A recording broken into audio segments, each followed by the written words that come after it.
Bonjour, bonsoir à tous. Tsika rehetra ny tokantrano any samy toerana rehetra izay nitsika ny fampianarana.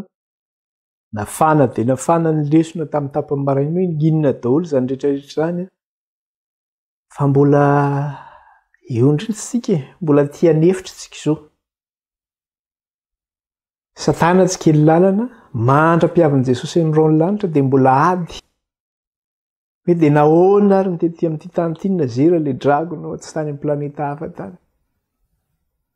Andriamanitra ihany mahalala an'izay afaka mametraka an'izay fanontaniana izay tsika rehefa mihaona amin'ny tombontsika. Fa izao izay ny alohantsika izany izao dia miady tsika. Fa efa mpandresy tsika satria miandany amin'izy. Amin'ilay efa nandresy dia Kristy izany. Ka irosarintsika amin'ny vavaka dia hanomboka ny fotoana itsika. Jehovah Andriamanitra Abrahama, Andriamanitra Isaka, Andriamanitra Jakoba, miantso ny anaranao izay iray amin'izao ora sy fotoana izao raha mbola handinika indray sy hianatra ny teninao. Ary mametraka ny fotoana eo am-pelantananao satria tsy amin'ny herina mitanjaka Tompo fa amin'ny fanahinao irery ihany. Eny Andriamanitra iray, isaoranao ny fialan-tsasatra kely izay nomenao anay. Isaoranao ihany koa ny tombonandro mahavelona ny fahasalamana izay mbola omenao anay. Indrindra fahanay maheno ny zava-miafy ny teninao dia ny boky ny faminaniana izany ny Apokalipsy.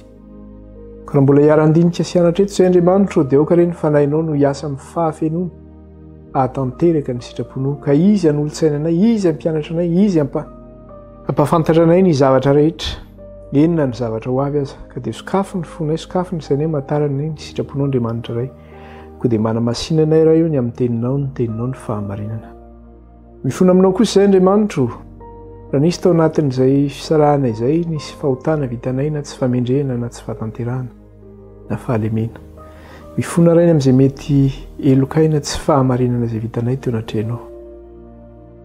Mamindrafo aminay iray io mamelany elokay renao. Dia mangataka aminao izay Kristy io.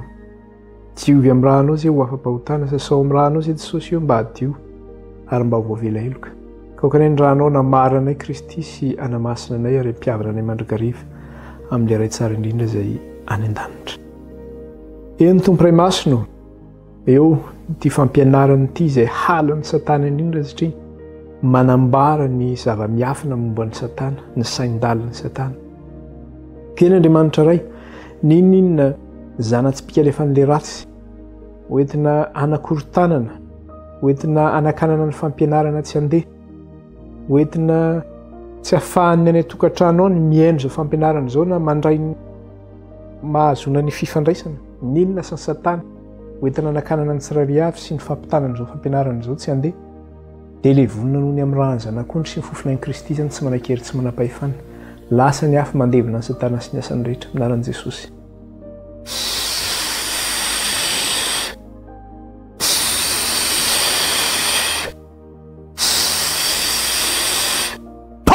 Ravy Satana sy ny asany rehetra no ny amin'ny rahan'ny zanak'ondry sy ny fofona an'i Kristy tsy manan-kery tsy manam-pahefana.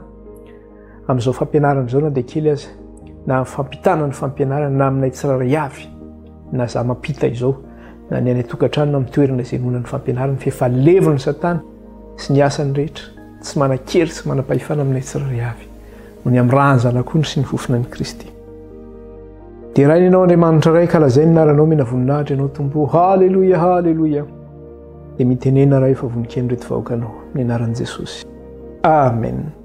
Dia mety ho gaga mihitsy angamitsika hoe isaky ny mivavaka dia ahoana ihany ary izao tao mandroaka devoly ny atao sasatra eto. Tsika inge ny teny misaotra masina dia milaza manao hoe tsy mitolona amin'ny fomban-drafa fa naharatsy ny mirivitra. Ka izy miasa izy. Ary ny devoly c'est puissance du mal nge ny devoly. Herin'ny ratsy. Avy izy amin'ny fomba rehetra. Ka mila ravana, mila roahana mba tsy hanam-pahefana amin'ny fampianarana amin'ny tokantranontsika tsirairay avy. Ka irosarintsika izany ny amin'ny lesona. Ny zavatra andresantsika farany dia nidresakintsika ny amin'ilay hoe teo amin'ilay Apokalipsy 7:12 verenantsika vakina kely angamana izy io. Apokalipsy 7:12 dia ny andininy 5:12. Dia rehefa hitantsika dia vakina amin'ny anaran'i Jesosy. Ahoana ozy izy? Ary ilay menarana namoaka rano tamin'ny vavany toy ny rika anaraka andravehivavy mba indaosiny rika izy. Izany hoe ilay dragona izany nandefa inona? Nandefa rano izy nivoaka avy tamin'ny vavany toy ny rika. Dia ny rano nivoaka tamin'ny vavany iny naseniny nanaraka andra vehivavy mba indosiny rika le vehivavy zany mba ho laniny rano iny le vehivavy zany mba hahafaty an'le vehivavy zany le rano ka io moa le mandresantsika hoe inona moa ny kodiny rano na hoe ny symbole ny rano tao amin'ny soratra masina zany amin'ity fampianarana boky ny apokalipsy dia zao hoe ny kodiny rano dia vahoaka betsaka firenena maro foko maro fiteny maro izy zany hoe ity rano alefa n'le devoly ity zany andringana an'ilay vehivavy mba hahafaty azy dia zao vahoaka no ampiasainy mandefa vahoaka izy mandefa firenena izy mandefa foko izy mandefa fiteny maro samihafa izy andringanana anao zany le matahotra an'Andriamanitra io andringanana le vahoaka an'Andriamanitra io dia iny no alefany zany dia zay tokoa ny zavatra misy Satana zany mampirisika ny hafa reny fiteny maro reny mampirisika ny firenena mampirisika ny foko samihafa anenjika ny voakan'Andriamanitra sy hamono azy dia izy moa ireo voakan'Andriamanitra reo zany fa reo le mitandrina ny didin'Andriamanitra sy manana ny filazana an Jesosy tonga izy hamono afaty tonga izy anenjika tonga izy hiampahangalainga satria zanaky ny devoly izy tsinonako miampahangalainga izy ataony zay andringanana anao dia izy nge Satana zany tsy mba miseho amin'ny endriny zany izy fa amin'ny endrika miafina ny isehony dia ombadiky reny olona ampiasainy reny dia tadidiova rehefa misy olona manenjika anao reny na miampahanga anao na manaratsy anao na matondra fanafitohinana anao sy fahatezeranao dia tadidio fa tsy olona io ngeny manao an'izany fa le Satana ombadiky olona io manao an'izany zavatra zay zany mila tsaroantsika zay mahatonga ny Jesosy manao hoe Jesosy tsy hoe le olona no tsy tiany Jesosy fa le fahotana ao anatin'le olona no tsy tiany Jesosy le fahotana no ankalain'ny Kristy satria le fahotana nge avy amin'ilay ratsy le fahotana dia zay mihitsy raha misy olona zany mankala antsika na tezitra amintsika na miady amintsika dia aoka atsika zany tsy ho tezitra tadidio hoe le devoliny ao ambadika an'io dia mila manana le sang froid zany na le hoe fitondrantenan'i Jesosy eo anatrehan'ny zavatra sarotra izany dia raha nijeritsika ny tantaran'ny Eglizy dia inona tokoa ny zavatra nitranga ary inona no nampiasain'ny Satana nampiasa Satana ny mpanjaka nisy teto Eropa nampiasa izy ny miaramila n'ireo mpanjaka ireo noentina nanenjehana sy ny manam-pahefana maro samihafa zany noentina nanenjehana ireo mpanavoafivavahana dia tao anatin'izany ry Luther ry Calvin ry Jean Hus sy zay mpanaradia azy nenjehana izy ireo natao aza lambo izy ireo no nitapahan-doha tao ny tapahan-doha tao ny vonoana nenjehana tamin'ny sabatra tao no ny gadraina tao no nidorana velona Jean Hus moa dia nidorana velona zany hatry eo amin'izy efa dorana velona mihitsy Jean Hus mbola niteny anay any ahoana mbola afaka ahena ny sazonao mba tsy ho vonoanao faty ianao tsy dorana velona ahoana andahany zany finoanao zany ve ianao satria Jean Hus nandahany dogma-ny Eglizy ny fotom-pampianaran'ny Eglizy fa ny soratra masina ny azy ny fahamarinana fa tsy ny dogma-ny Eglizy dia rehefa nandahany dogma-ny Eglizy izy dia nidorana velona taony nisy an'le ohatrany hoe John Wycliffe zao inona ny zavatra nazany John Wycliffe nenjehany zareo mihitsy John Wycliffe fa tsy azony tany Angletera nisy anazy dia maty any John Wycliffe tateoriana zany maty normalina zany fa ny ratsy tsy mahita tory raha tsy manao ratsy ny ratsy tsy mahita tory raha tsy manao ratsy dia inona nataony any John Wycliffe John Wycliffe efa maty iny efa nilevina iny na zay zareo zany vao afaka nandeha hoe nanam-pahefana satria tsy azony zareo velona izy zany fa efa maty izy zany dia inona ny zavatra nao nalainy ny tolam-balony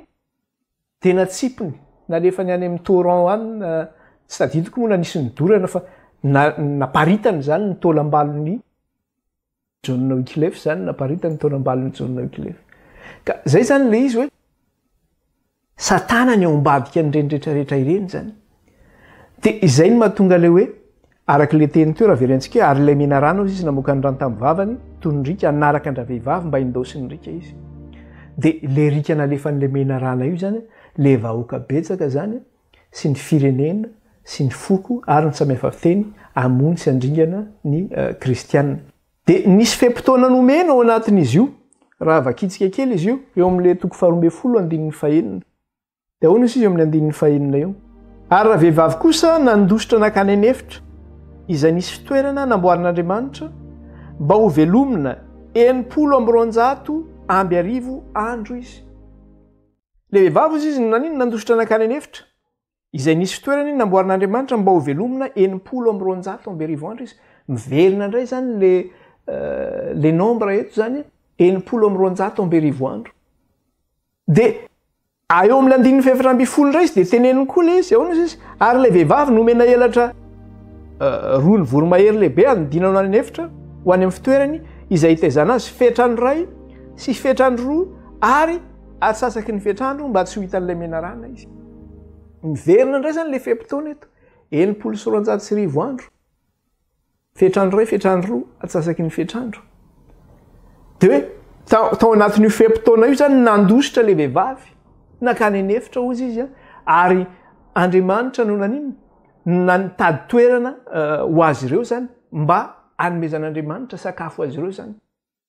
De io nombre io zany efa hitantsika foana izy io tato amin'ny soratra masina tamintsika nianatra nyty apokalipsy ity zany miverina foana ireo isa ireo zany hoe 700 amby arivo andro fetrany ray fetrany roa ary atsasaky ny fetrandro. Izy miverina matetika io nefany amin'ny endrika maro samihafa no iverenany. Indraindray izy amin'ny andro miresaka andro de hoe 700 amby arivo andro. Indraindray izy amin'ny volana 270 volana ozy izy. De le 270 volana fantatsika tsara fa 270 ampitomboana 30 manome 700 sy arivo andro. Inona moa le 30 teo satria eo amin'ny taonany jiosy ny volana anankiray de 30 andro. De raha ampitomboana 30 zany ilay 270 volana zany hoe ampitomboana 30 andro zany le 270 volana de manome 4 andro zany manome 700 sy arivo andro. Eo zany izy de hitantsika indray fa amin'ny volana nilazana azy nefa manome ihany 700 sy arivo andro. Amin'ny sasany indray izy de miteny araka le fa hitantsika teo eny ihany koa manao hoe fetrany ray fetrany roa atsasaky ny fetrandro. Indraindray moa teneny le izy hoe 3 andro sy tapany koa. De le fetrany ray fetrany roa atsasaky ny fetrandro ray ny azonana azy de zao hoe ny fetrandro ray zany hoe herintaona zany manome 4 andro zany io ao anatin'ny taona anankiray. Manome 700 andro. De nefa izy miteny hoe fetrany ray fetrany roa zany hoe misy taona ray zany de misy taona faharoa sy fahatelo ihany koa satria hoe fetrany ray fetrany roa zany hoe 3 andro zany. De atsasaky ny fetrandro zany hoe 3 taona sy tapany zany ny zavatra resahany eto. Ka ny fetrandro ray manome 700 andro.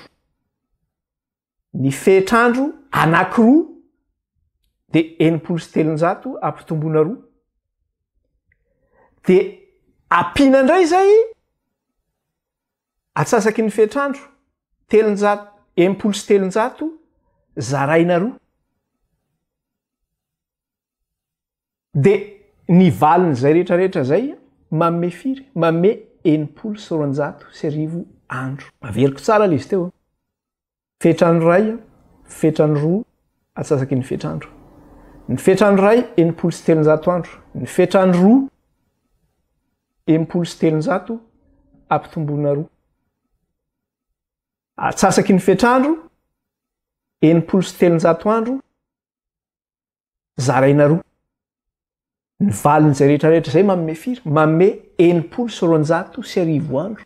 Manome 700 sy arivo andro zany hoe le fetrandro ray fetrandro roa atsasaky ny fetrandro manome ihany koa 700 sy arivo andro. De io zany le zavatra lazaina teo hoe miverina matetika le izy fa amin'ny fomba samihafa nilazany azy. Indraindray izy amin'ny andro nilazany azy, indraindray izy amin'ny volana nilazany azy, indraindray amin'ny taona nilazany azy. Ka ilay 700 andro zany ara-paminaniana de manome 4 taona arabaky teny manome 700 sy arivo andro azafady manome 700 sy arivo taona arabaky teny. Averiko tsara le 700 sy arivo andro ara-paminaniana manome 700 sy arivo taona arabaky teny. ka raha mijery sika teo amin'ny tantara de hoe nandritra n'izay fem-potoana zay zany izy no naninony no noentin'ny voromahery ozy izy nomena elatra tahaka ny voromahery anydinany akany anefitra ozy izy ka any no maninony no hitahin'Andriamanitra azy anomezan'Andriamanitra sakafo azy de ny zavatra hitatsika nefa de zao hoe nandritra n'izay 900 taona zay inona ny zavatra resahany io 900 taona io ny zavatra resahana amin'ny 900 taona io zany de miresaka le hoe suprématie-n'ny Église katolika teto Europa na hoe naneran-tany satria teto Europa ny fototry le centre du monde tamin'izany vanim-potoana io zany de nandritra n'io 900 taona io zany tao anatin'ny fotoana hoe nanjakan'ny katolika hoe nanana fahefana faratapany ny Église katolika teto Europa moa teto Europa moa no nisy an'izany zavatra zany de napiatra ny fahefana izy amin'ny hoe pouvoir oppresseur anazy zany na hoe fahefana mpampahory anazy amin'ny fahefana mampahory anazy ka ianao moa rehefa manana an'izay fahefana faratapony zay zany de afaka manao inona ianao afaka manao zay tianao atao ianao izy zany nametraka tamin'izany vanim-potoana zany nametraka dogme ara-pivavahana hoe zao no zavatra tokony atao ivavahanareo tsy maintsy manaraka an'izao nareo zao no atao zao no atao zao no atao zao no atao de tamin'izany no petrahany reny hoe mivavaka ho amin'ny resaka hoe olona masina mivavaka amin'ireny relika reny ohatra hoe ka lazay misy karandoa misy kranina iny zany na karandoa iny mipetraka ao Vatican tamin'izany vanim-potoana zany de tonga ny olona manao pèlerinage tonga ao Vatican de miakohaka eo amin'le karandoa de lazaina hoe io karandoan'ny Jaune mpanao batisa de ivavahana de miakohaka eo anatrehany io zany hoe reny zany relika lasa misy zavatra ivavahana fantsika namatsiana an' Jesosy ivavahana ny satroka atsilon'i Jesosy ivavahana lasa misy zavatra be de be tahaka an'izay misy olona maty de ivavahana ny olona masina zavatra ohatr'izany zany zany hoe afaka nanao zay tiany ataony zany izy tamin'izany fotoana zany ary zay tsy nanaiky ny fahefan'ny Église de zao novonono faty nenjehany napahoriny satria nilaza izy fa ny fahefany de fahefana avy amin'Andriamanitra ka tsy azo iny tsy azo toerina izany fahefana zany ka zay le teneniko hoe rehefa tonga amin'ny fahefana faratapony ny olona de tena tsy refesy mandidy satria manao zay tiany ataony ohatra anankiray raha isika raha mijery sika amin'ny baiboly zao de ohatran'le hoe Nebokadnezara mpanjaka ny Babilôna tamin'izany mpanjaka ny Babilôna zany Nebokadnezara zany de zao izy no empereur zany mpanjaka ambony indrindra nanerana an'izao tontolo zao izy nanjaka an'izao tontolo zao ka tena nanao zay tiany ataony izy azo raisina amin'izay koa izy jerentsika kelangely izy eo amin'ny Daniela 5 raisika fotsiny Daniela 5 7 sy ny 7 de ahoana izy eo amin'ny Daniela 5 de ny 7 sy ny 7 vakitsika amin'ny anaran'i Jesosy 7 sy ny 7 ny aminao ry mpanjako Andriamanitra avo indrindra efa nanomenao fanjakana sy fahalebiazana sy voninahitra ary laza any Nebokadnezara rainao zany hoe zanaky Nebokadnezara zany ty resahany eto ty nandimby amin'ny fanjakan'ny Nebokadnezara izy de averiko tsara izy ny aminao ry mpanjako Andriamanitra avo indrindra efa nanome fanjakana sy fahalebiazana sy voninahitra ary laza any Nebokadnezara rainao ary noho ny fahalebiazana zay nomeny azy ny fokom-pirenena ozy izy sy ny firenena ary ny samy hafa fiteny rehetra dia nangovotra sy natahotra teo anatrehany amin'le fahefan'ny Nebokadnezara io zany ray nyty mpanjaka ty zay teny resahan'ny Daniela eto satria miresaka ny amin'ny Nebokadnezara eto zao hoe noho ny amin'ny fahalebiazana ozy izy zay nomena azy ny fokom-pirenena sy ny firenena ary ny samy hafa fiteny rehetra dia nangovotra sy natahotra teo anatrehany izany koa zavatra nahazo ny olona teto Europa tamin'izany vanim-potoana zany nangovotra sy natahotra teo anatrehany fahefan'ny papa sy ny Église katolika de toy izany lizy izay tia novonoina de novonoiny ary zay tia novelomina de novelomina ary zay tia nasandratra dia nasandrany ary zay tia nahetra dia nahetriny raha tia hamony zany izy de mamony izy raha tia hanandratra izy de manandratra izy raha tia hanetra izy de manetra ary zany koa ny zavatra antranga eto teto Europa ny fahefan'ny papa ny fahefan'ny Église no mametraka ny mpanjaka amin'ny toerany ny amin'ny firenena teto Europa tsisy mpanjaka mipetraka zany io raha tsy ny papa ny mametraka azy amin'ny fahefana misy azy io de manaiky ny fahefan'ny papa sy manaiky ny fahefan'ny Église ary raha misy mpanjaka misendra manohatra azy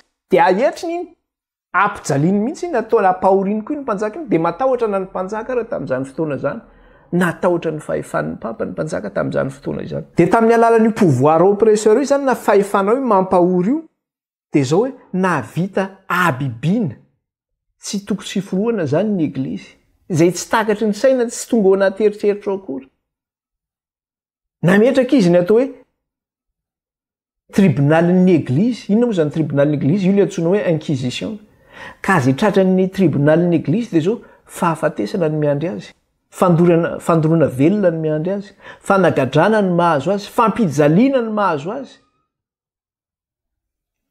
zavatra maro samihafa rehetra zany ny mahazo anazy ka ny nanomboan'izy io zany araka ny tantara zay efa niresantsika teto dia zao hoe nanomboka tamin'ny fanomboan'le 900 taona zany nanomboka izy io tamin'ny 8 taorianan'i Jesosy Kristy eo zany nanomboan'izy io tamin'ny 8 taorianan'i Jesosy Kristy no nanomboan'io fahefana mampahoriny io zany zay nazon'ny papa zany ny fahefana ambony indrindra ao moa nazonany fahefana io talohan'izay dia zao nisy nanohatra izy mbola nisy fanjakana telo nanohatra anazy fanjakana Visigoth, Vandal, ny Ostrogoth reo fanjakana reo nefa nanaraka ny fotom-pampianaran'ny Arius iza moa le Arius io zany pretra katolika izy io fa izy io dia zao resy lahatra ny amin'ny fahamarinan'ny soratra masina ka tsy nanaraka ny dogma ny eglizy dia nisy firenena zany nanaraka anazy nanaraka ny fotom-pampianarany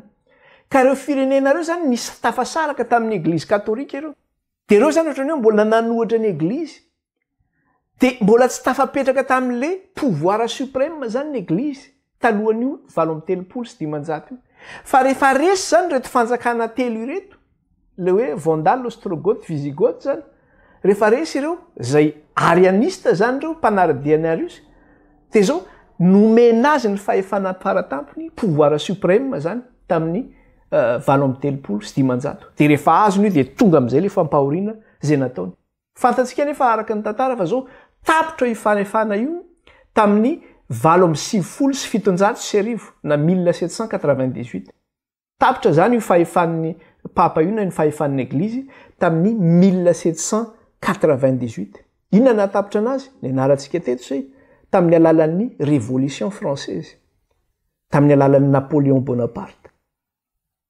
satria rehefa tonga le révolution française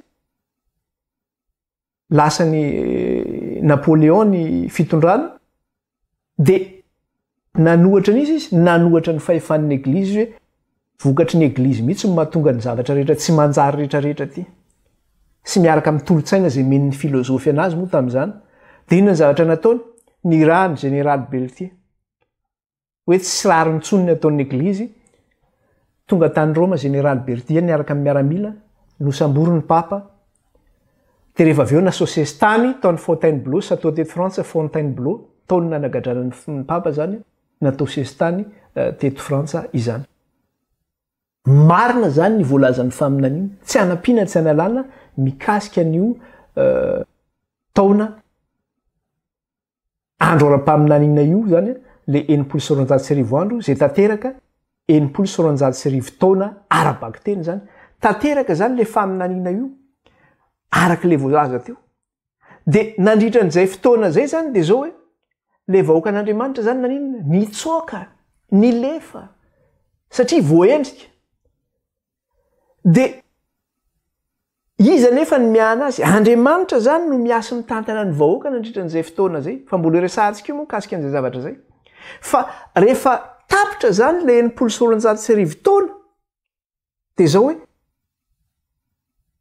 nisofle le vahoakan'Andriamanitra hoe afaka izahay satria nijalina le fanenjena sy fampijaliana sy fampahoriana zay nataon'ny fanjakana papalina zany tapotra tamin'ny 1798 io dia izay no mahatonga azy miteny amin'le apokalipsy toko 12 raha raisitsika le apokalipsy toko 12 dia ahoana izy amin'le apokalipsy toko 12 azafady 9 mantsy apokalipsy toko 12 dia ahoana izy 9 nefa ny tany namonjy andra-vehivavy fa ny vava ny tany ka nitelona andrika izay navoaka ny dragona tamin'ny vavany eo amin'ny andininy fadimy amby folo izy le hitantsika teo hoe ary ilay menarana namokany rano tamin'ny vavany izy toy ny rika anaraka andra vehivavy mba indosiny rika izy mba ho faty izy zany io le famonoana sy fanenjena zany nataon'ny satana nandritran'izay periody zay dia eo amin'ny andininy fahinina amby folo dia ahoana izy ny tany nefa ny tany namonjy andra vehivavy fa ny vava ny tany ka nitelona ny rika izay navoaka ny dragona tamin'ny vavany novonjen'Andriamanitra ny vahoakany lefa amle olona ny rany reo vahoaka betsaka reo zay alefa n'le dragona amono ny vahoakan'Andriamanitra tsy nahafaty ny vahoakan'Andriamanitra zany fa na dia teo aza ny famenjena sy famonoana maro samihafa na hery vaika nazon'ny kristiana dia mbola nivoaka velona ihany ny kristiana rehefa tapitra enimpolo sy roanjato sy arivo andro tsy hoe tapitra ny enimpolo sy roanjato sy arivo andro dia tsisy kristiana tsisy natahotra an'Andriamanitra tsony fa velona indray ny kristiana ary velona le fahamarin'Andriamanitra ary efa nianarantsika moa zay le hoe vavolombelona roa tafajory tamin'iny tafajory tamin'ny tongony izy izy taorianan'le enimpolo sy roanjato sy arivo taona izany dia araka le teny teo nefa ny tany ozy izy namonjy andra vehivavy ka ny vava ny tany ka nitelona ny rika zay navoaka ny dragona tamin'ny vavany dia ohatra ny famonjena io nataon'Andriamanitra io tamin'ity vehivavy ity no nataon'Andriamanitra koa tamin'ny lasa tamin'ny zanak'Israely jereo tsara ngefa satria mantsy le fampianarany resantsika araka tamin'ny maraina dia zao hoe ny lesontsika zany dia zao mitondra antsika misy fampitahana eo ny amin'ilay fiainan'ny zanak'Israely nivoaka avy tany amin'ny tany Egipta ho any amin'ny tany Kanana sy fampitahana ny amintsika vahoakan'Andriamanitra ihany koa eto amin'ity tany ity zany mandeha makany amin'ilay Kananany lanitra dia le tany vaovao sy lanitra vaovao ka eto ny hitantsika dia hoe novonjen'Andriamanitra ozy izy ilay vahoakany zany hoe nivava ny tany ozy izy namonjy an'ilay vehivavy ka natelin'ny tany ozy izy le rika zany zay nalefa n'ilay dragona dia ohatr'izay mihitsy no nataon'Andriamanitra tamin'ny zanak'Israely rehefa namonjy ny zanak'Israely nivoaka avy tao Egipta Andriamanitra raha isika kely ange eo amin'ny Exodosy toko fadimy amby folo dia ny andininy fahafolo ka hatramin'ny faharoambin'ny folo Exodosy toko fadimy ambin'ny folo dia vakitsika ny andininy fahafolo ka hatramin'ny faharoambin'ny folo vakitsika ny andininy fahafolo ka hatramin'ny faharoambin'ny folo dia zao nivaky ny teny amin'ny anaran'i Jesosy manao hoe ny fofinainao no nitsofanao dia nanarina azy ny ranomasina ny lentika tahaka ny firaka ao amin'ny rano mahery izy Jehova iza moa nitahaka anao amin'izay Andriamanitra iza moa nitahaka anao izay ankalazaina amin'ny fahamasinana dia raina amin'ny fahatahorana mpanao fahagagana ozy izy dia andininy faharoambin'ny folo na indritrao ny tananao ankavanana dia nitelona ireo ny tany averiko tsara le izy teo ny fofinainao ozy izy no nitsofanao dia nanarina azy ny ranomasina inge le namonjen'Andriamanitra ny zanak'Israely tao ny ranomasina mena rehefa nitsoaka ny zanak'Israely tonga ny fahavalo avany romotry Farao hoe ahoana ireny no andeha fotsiny amin'izao ny zanantsika maty ndao enjehana araka le mivakitsika tamin'ny maraina iny hoe ataontsika zay hahafaty an'ireny ho ataontsika baby ireny izara-baby tsika ozy izy ataontsika zay tiantsika anaovana azy tena nenjika ny zanak'Andriamanitra tokoa Farao sy ny miaramila ny avy ato aoriana na hitan'iny vahoakan'Andriamanitra natao ohatra vonjeo zay Andriamanitra iny nataonay hoy izy Andriamanitra hoe ainjiro ny tany tehinao ry Mosesy amin'ny rano izy izy tena intsy Mosesy ny tehiny nisokatra le ranomasina mena ka lasa nisy rindrina tamin'ny ankavanana sy ny ankavia ary ny afaka nandeha tamin'ny maina tao ambanin'ny ranomasina ny zanak'Israely na dia nahita n'iny fahagagana be iny aza ny fahavalo dia zao lasa ihany izy ndao enjehana vonoana fa tafavoaka tao ny zanak'Israely fa ny Egyptiana mbola tavela tao hoy izy Andriamanitra amin'izay ainjiro ny tananao naverina tamin'ny laoniny le rano natelin'ny ranomasina tao ny Egyptiana sy natelin'ny tany zay nge le zavatra mivakitsika teo ny tany ozy izy no namonjena n'ilay vehivavy satria le rika zay nalefa n'le dragona dia natelin'ny tany ozy izy zay nge le zavatra nyresahana teo dia iny ny zavatra nitranga koa tany amin'ny tany Egipta rehefa tonga le fahavalo nanenjika avy ato aoriana nisaroman'ny ranomasina tao daholo reo Egyptiana rehetrarehetra maty tao daholo natelin'ny tanytany de araka le teneny teo raha vakitsika kely izy andinny faharoambefolo ka hatramin'ny faharoambefolo ny fofinainao no nitsofanao de ananarina azy ny ranomasina ozy izy nilentika tahaka ny firaka ao amin'ny rano mahery izy Jehova iza moa ny tahaka anao amin'izay Andriamanitra iza moa ny tahaka anao izay ankalazaina amin'ny fahamasinana de raina ny fahatahorana mpanao fahagagana na indritrao ny tananao ankavanana dia nitelina ireo ny tany ozy izy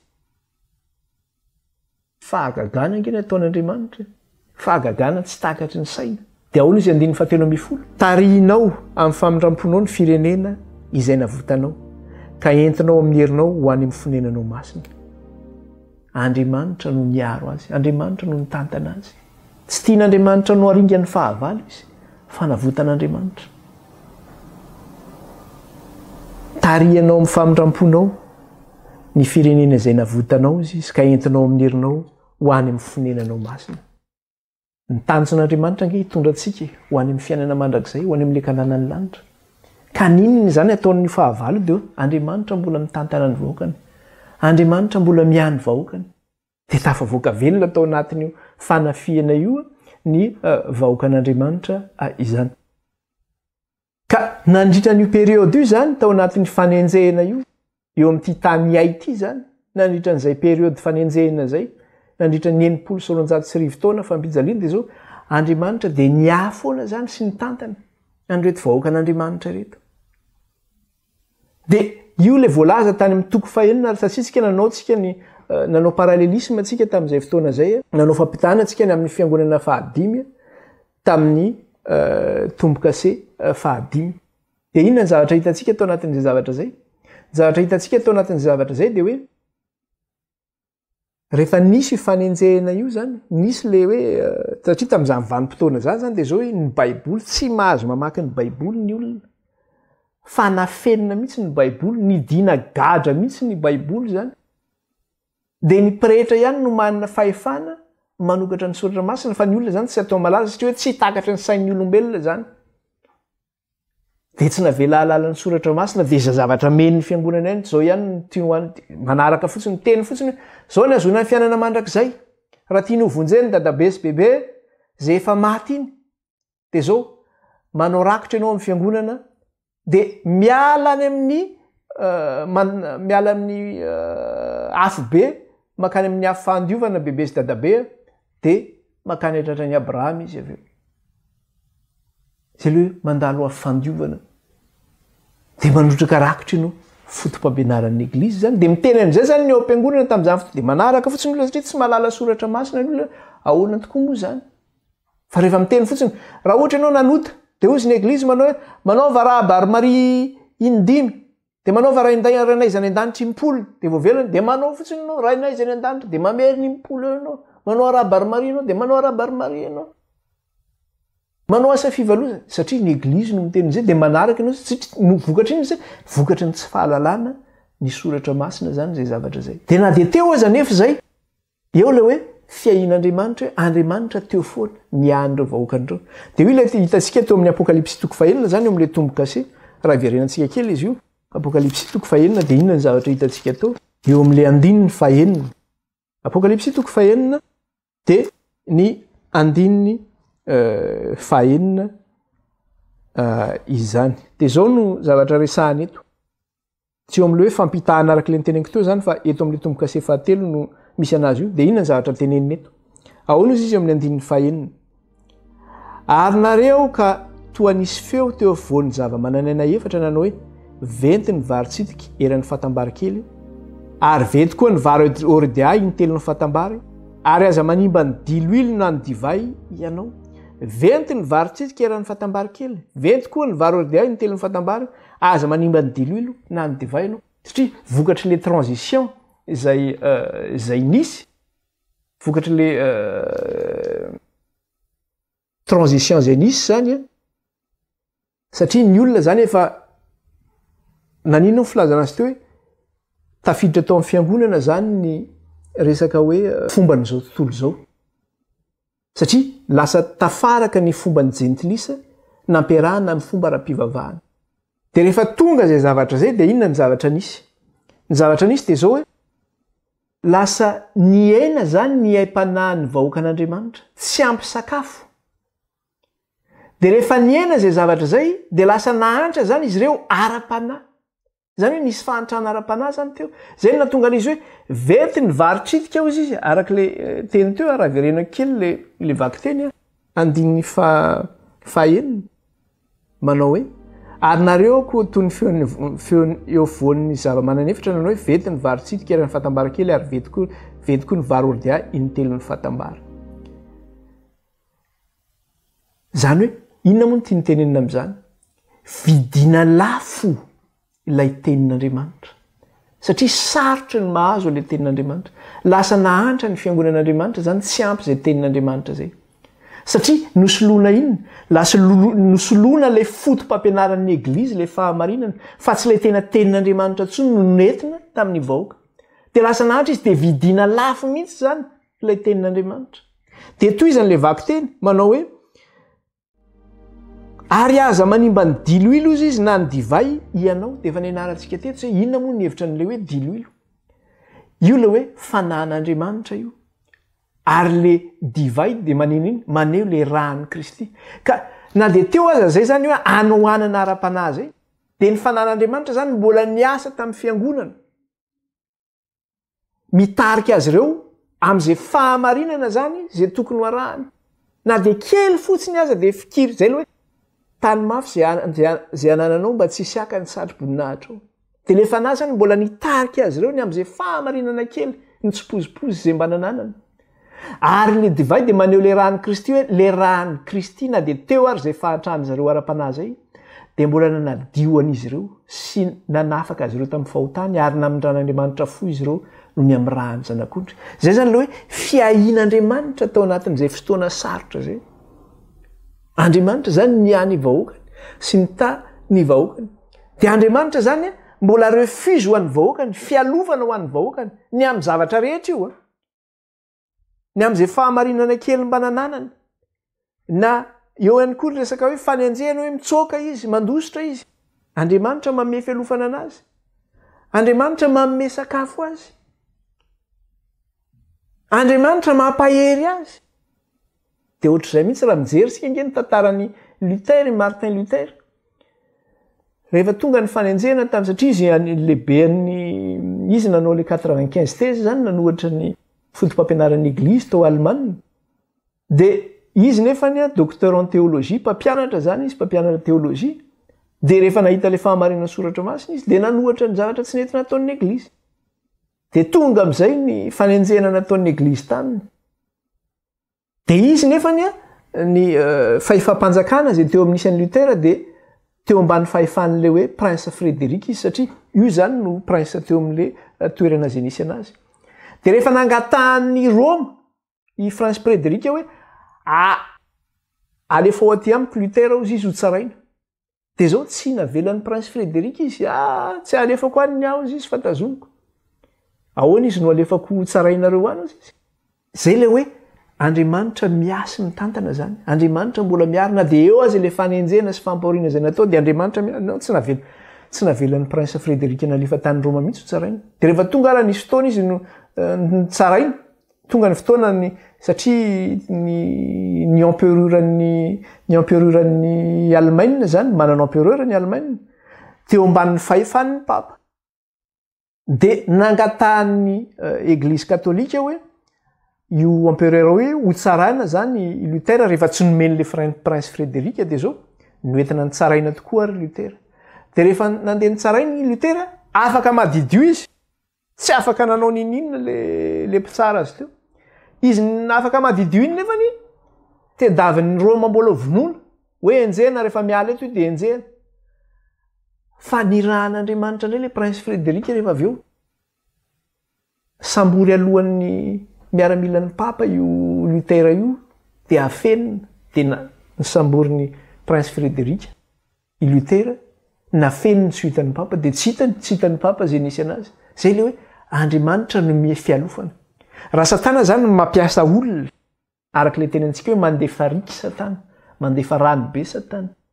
Andriamanitra koa zany mampiasa olona koa Andriamanitra iarovana ny vahoaka. iahinany vahoakany. De raha mijerytsika ny tantara ao anaty baiboly de misy ao anaty baiboly tahaka an'izany tantarany Elipa aminany.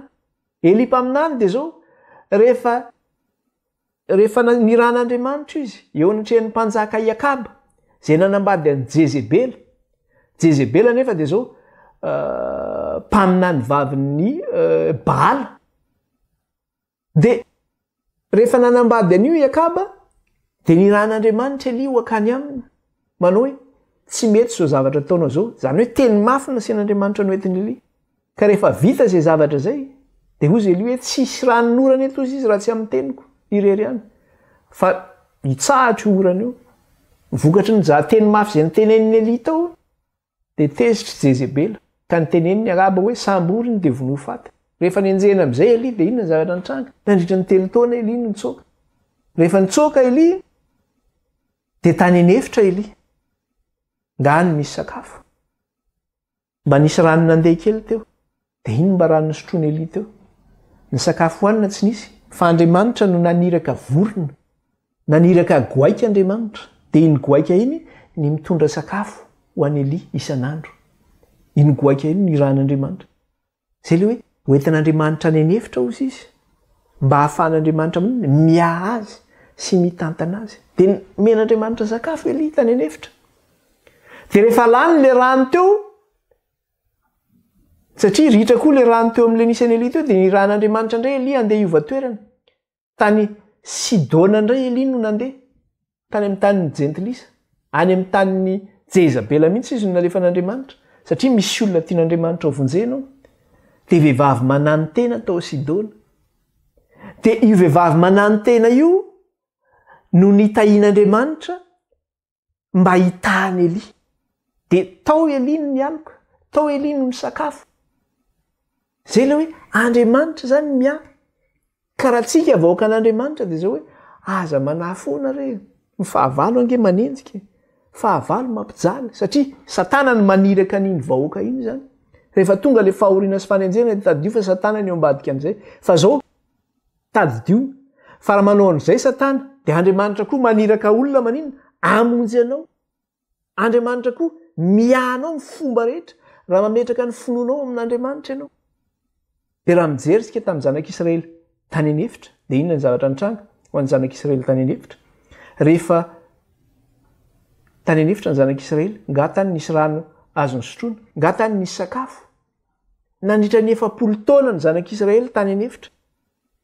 De zao ny tenenina aty amin'ny Deutéronomie. Vakitsika kely Deutéronomie toko 720 Deutéronomie toko 720 Deutéronomie toko 720 de ahoana izy? Dia nitondra anareo tany anefitra 4 taona aho.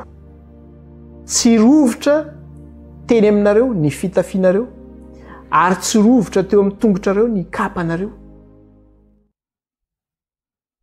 Nandritra n'iny? Nandritra ny 4 taona ozy izy Andriamanitra nitondra ny zanak'Israely. Tsy rovitra ny fitafiany, tsy rovitra ny kapa teny tongony.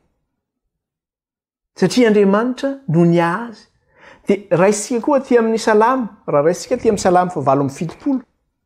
De ahoana koa ny ahin'Andriamanitra anazy? Jerentsika Salamo 770, jerentsika kely. Salamo 770. De zao nivaky ny teny eo amin'ny 770 ka hatramin'ny 710. 770 ka hatramin'ny 710.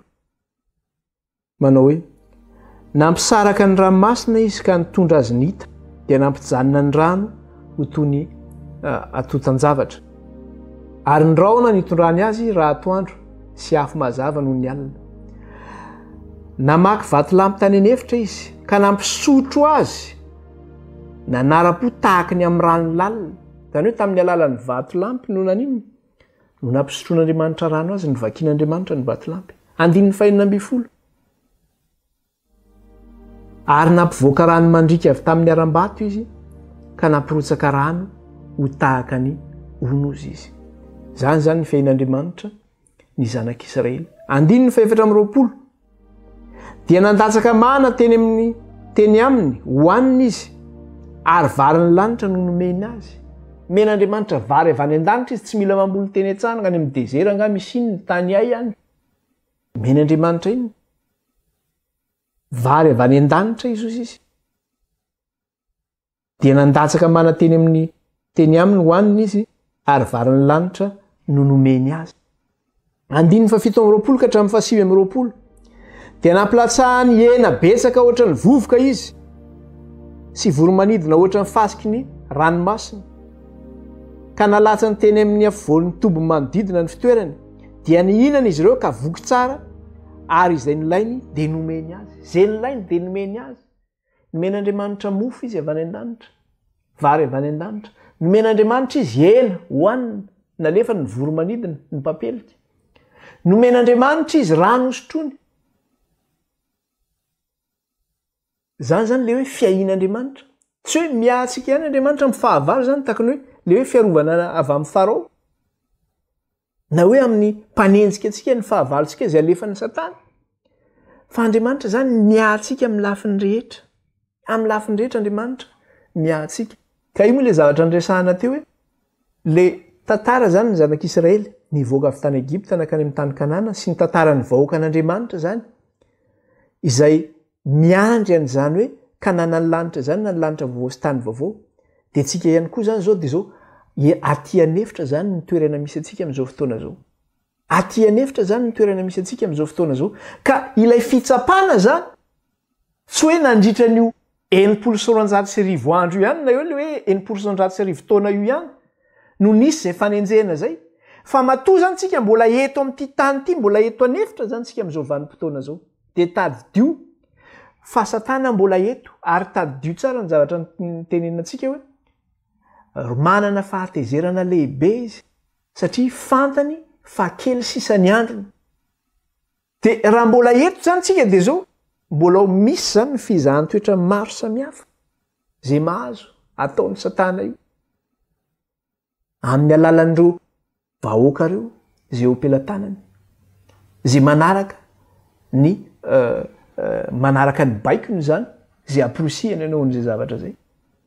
Ndraindraiky ianao misy olona zao oviny iny tsy ohatra hoe ny ampiasana any dia mifampiaraba tsara amin'ilay olona ianao isan'andro tsisy problème tsisy ninona tsisy ninona. Androany ianao miaraba ilay olona tonga dia tezitra sy romotra be tsy fantatra hoe maninona. Amin'izao fampianarana ny bokin'ny Apokalipsy izao dia tonga dia fahazonao olona mihitsy ilay fampianarana ny tsy zakany Satana dia avy izy maniraka olona izy ho romotra sy ho tezitra aminao. Ianao fiainanao fa mba milamina tsara eo tokantrano tonga vany misy olona tonga dia manakorotana ambony ambany. Manao menasy ianao, mitsoaka mandositra mihitsy ianao. Tsy fantatra hoe inona azy satria ianao le devoly maniraka io. Zay le asan'ny devoly zany zay. Ka itsika zany mavoaka an'Andriamanitra antsika dia zao mbola mirenireny aty anefitra zany tsika amin'izao fotoana zao satria mandrapatonga an'ilay kananan'ny lanitra. Dia mbola maro ny fizahan-toetra zany zay hiandry antsika. Fa mbola miandry zany tsika. Maro ny fizahan-toetra zay mbola manisy. Mbola eo anoloantsika zany. Fa dia zao mahereza daholo zany. Fa raha ho avy ny fanenjehana ho an'ny sasany moa ao anatiny amin'izao fotoana zao zany satria amin'ny fomba maro samihafa ho an'ny sasany ihany koa izay mety hoe mbola tsy tratran'ilay fanenjehana dia misaoran'Andriamanitra hoe mbola tsy tratra. Fa io zany tonga foana io zany. Mila miampina zany tsika. Ary indrindra averiko tsara izy. Plus ianao momba an Jesosy Kristy, plus le dragona manana fahatezerana aminao. Dia zay mahatonga hoe miambena mafy. Ary misy fizahan-toetra mamay miatra aminao ary amin'izao fotoana izao, tadidio fa Andriamanitra hamonjy anao ary amin'ny fandraisana anao. Tadidio nataon'Andriamanitra ny Farao nately ny tany izy sy ny miaramilany. Dia tadidio fa ny fahavalonao koa dia ohatran'izay koa. Ka manana finoana apetrao amin'Andriamanitra ny fiainana. Dia io fizahan-toetra io zany betsaka ny zavatra hitranga amin'io. Ka raha ho avy zany ny fanenjehana, hoe tonga ny fanenjehana, dia ahoana izy Jesosy aty amin'ny Matio 10 aty? 2:20 ka hatramin'ny 7:20. Matio 10:2:20 ka hatramin'ny 7:20. Dia zao ny vaky ny teny amin'ny anaran'i Jesosy. Ary ny rahalahy hanolotra ny lalahiny mba ho faty, ary ny ray hanolotra ny zanany ary ny zanaka hitsangana anohitra ny rainy sy ny reniny ka hahafaty azy. Ary ho alan'ny olona rehetra ianareo noho ny anarako fa izay maharitra hatramin'ny farany no hovonjena. Ary raha manenjika ianareo amin'ny tanàna anankiray ny olona dia mandosira ho amin'ny hafa, fa lazaiko aminareo marina tokoa tsy hahatapitra ny tanàna Israely ianareo tsy akory mandra-pahatonga ny zanak'olona. Inona ny zavatra tenenina zava-dehibe ny zavatra resahana eo? Ny rahalahy ozy izy anohitra ny rahalahiny. Raha hitapo aminao zao lasa fahavalony ianao. Raha inao zao lasa fahavalony ianao. Miampangalangy ianao izy. Vadinao zao mahavanondoza aminao. Ny zanakao zao mahavanondoza aminao ihany koa. Satria ampiasain'ny Satana lasa fahavalonao daholo zany. Rehefa tsy mombanao zany le olona dia aprisian'ny Satana zany reny. Anafika anao sy anohitra anao. Misy fianakaviana miresaka aminao tsara izy. Fantany ianao hoe efa manaraka an'izao lalana zao zany amin'ity fivavahana ity tamin'ny voaresy lahatra reny zany. Dia rehefa avy eo misy manabosy any ambadika any. Hoe zao ngereo tonga amin'izay ianao mba mamangy azy. Vatravatra ny ataonao anao, ady ny ataony aminao. Satria nahoana? Ilay dragona ny mandefa an'iny aprisiany le olona. Ataony fitaovana ampalahelo anao, ahatezitra anao, akivy anao, aketraka anao. Ahatonga anao hiady aman'olona ihany koa. Dia zay hoe mila miambina zany tsika fa sao dia aprisian'ny devoly koa dia avy tsika hoe ataovy ary ny raisiray zany fa tena ianao koa ny tena ohatra nefa devoly no mampiady io dia avy ianao no raisiray io. Ahoana ozy izy ny tompo? Miambena ozy izy. Fa ny devoly ozy izy dia zao. Miodiody manodidina anareo izy, mierina ozy izy, mitady izay arapany.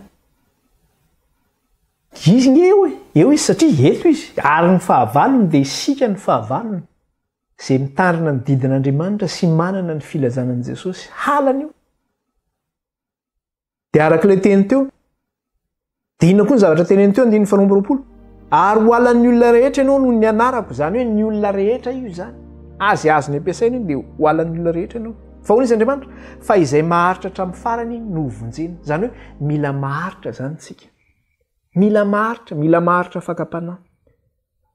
Mila maharitra fizahan-toetra. Mila miambina ambavaka. Mila mianatra ny tenin'Andriamanitra isan'andro. Alohan'ny vao mifoha maraina ianao dia mivavaka apetraka ao amin'Andriamanitra ny fiainanao mandritra ny andro. Manana fotoana ianao ny atoandro dia mivavaka ianao apetraka ao amin'Andriamanitra. Alohan'ny atory ianao dia mivavaka ianao. Dia ao anatin'iny andro iny ianao mba manokana fotoana ianaranao ny tenin'Andriamanitra mba hisy sakafo ny fanahinao. Satria rehefa tonga ny ady sarotra dia ny fanahy no mampatsiahy antsika ny zavatra rehetra mba hahafahantsika amin'iny mandresy ny fakapanahy sy ny fizahan-toetra izay mianjady amintsika. Dia teneniny amin'ny 9:20. Ary raha manenjika anareo amin'ny tanàna anankiray ny olona dia mandosirany amin'ny hafa, fa lazaiko aminareo marina tokoa tsy hahatapitra ny tanàna Israely ianareo tsy akory mandra-pahatonga ny zanak'olona. Raha misy fanenjehana tena mahery vaika zany, jereo ngereto zanak'io, jereo ilay vahoaka an'Andriamanitra tamin'ny andro fanenjehana fanavoazana aram-pivavahana, mitsoaka nge ny olona, mitsoaka ny naty ala, mifindra tanàna, vokatry ny fanenjehana, tsy afaka mipetraka ao trano intsony izy, fantatra hoe ato ny tranon'le heretika moa ny ilazany anazy zany. Le mpanohatra ny fotom-pampianaran'ny eglizy antsoina hoe heretika. Dia tsy afaka mipetraka amin'ny tranonao anao fa milefa zany ianao mitsoaka ianao. Any an-tendrombohitra, any anaty aram-bato, any ny toerana misy ianao zany. Dia mitsoaka ianao rehefa enjehana. Dia ozy izy ny tenin'i Kristy. Ary raha manenjika ianao amin'ny tanàna anankiray ny olona dia mandosira ho any amin'ny hafa. Fa lazaiko aminareo marina tokoa tsy hahatapitra ny tanànan'Israely ianareo tsy akory mandra-pahatonga ny zanak'olona. Dia ohatr'izay koa zany sika. Mety hitentsika manao hoe dia ahoana dia hifindra trano foana ve zany tsika? Voaviana ny tetsy dia hifindra tsindray zany zao. Dia maninona ary zao fanenjehana? Dia mampahery antsika ako. Manao hoe ankalazao Andriamanitra fa zay ianao afantarana fa zanak'Andriamanitra ianao. Tsy zaza sara ianao fa zanak'Andriamanitra ianao. Dia ozy Andriamanitra hoe mandra-piavy ny zanak'olona ozy izy. tsy ary ho vitanao daholo ny tanànan'Israely ray manontolo. Raha ohatra ianao zany ataontsika ohatra hoe Tananarivo ianao tsy hoe ho vitanao daholo Tananarivo ray manontolo fa dia izay zany ianao. Raha ohatra hoe Madagasikara ianao tsy vitanao daholo Madagasikara ray manontolo. Na hoe zao tontolo zao dia hoe tsoaka misy ametrahan'Andriamanitra anao foana rehefa tonga zay. Aza manahy foana zany satria elatra no omen'Andriamanitra anao tahaka ny voromahery anodinanao ho any anefitra. Any no amahana an'Andriamanitra anao sy hitahian'Andriamanitra anao. Mba tsy honina, mba tsy ho tratra ny mena rana ianao izy izy. Ka rehefa tonga zany io fanenjena io rehefa tena mahery vaika io ka raha mety hoe mila hitsoahana mihitsy dia mitsoaka zany hozy Jesosy. Aoka zay ao amin'inona, zay ao amin'ny tapitrano, tsy verina ka ny lamba ny ao an-trano. Aoka zay ny an-tsaha, tsy verina ny an-trano, fandana milasa, tsoaka. Efa tonga io zany dia zay. Dia mampahery antsika. Mety misy efa tonga amin'izany toerana izany, mety misy mbola tsy tonga amin'izany toerana izany, fa zany zavatra tsy maintsy iainan'ny zanak'Andriamanitra zany. Dia mahereza. Tompo hiasa hitantana antsika rehetra. Hivavaka isika marana ny fotoana fa tapitra ny fotoana. Hivavaka isika. Jehovah'Andriamanitra iray eo mankalaza anao zahay midera anao ary manome voninahitra anao. Eny mananitra avy ny anaranao zay raha io hatramin'izao ka ho mandrakizay. Misaotra ny amin'ny fampaherezana izay nomenao anay. Sorato am-pony ary ny teninao ry ataovy ao an-tsainay. Atanjao ny finoanay ka meo fandresena izahay. Ary ny amin'ireo fahavalonay mitsangana ho fahavalonay Andriamanitra dia ho karaha io ianao niado anay fangina izay. Ka ho karaha ho afo mandevina eo ny lohanay sy aorianay ianao. Ary eo keo ny tananao izay Andriamanitra ka tsy hisy harombaka izay am-pelantananao. Dia anao niady Jehovah fangina izahay. Dia raina mandrakizay ny anaranao raha eo ka lazay ny anaranao. Ny anaran'i Jesosy nanondratana izany vavaka izany rehetra eto anatrehanao. Alleluia. Amen. Dia tahin'Andriamanitra tsika rehetra manao velomana antsika dia amin'ny lesona manaraka zany sika raha sitrapon'Andriamanitra dia taperitsika amin'ny lesona manaraka lesona 12 zany. Dia hiditra amin'ny lesona 13 avy eo. Baibai daholo tsika rehetra rehetra iny tompo daholo.